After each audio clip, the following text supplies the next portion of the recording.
بسم اللہ الرحمن الرحیم۔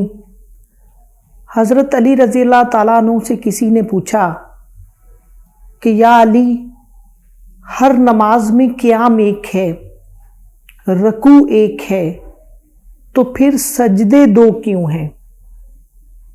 تو قربان جاؤں حضرت علی رضی اللہ تعالیٰ عنہ پہ، انہوں نے بڑا خوبصورت جواب دیا۔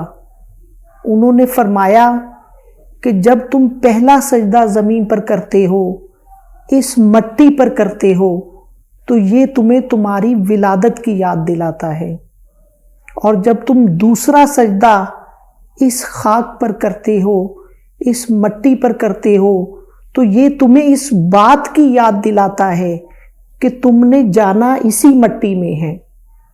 تو پہلا سجدہ تمہیں تمہاری ولادت کی یاد دلاتا ہے، اور دوسرا سجدہ تمہیں تمہاری موت کی یاد دلاتا ہے، اور ان دونوں سجدوں کے درمیان مختصر سا قیام ہے جسے ہم زندگی کہتے ہیں۔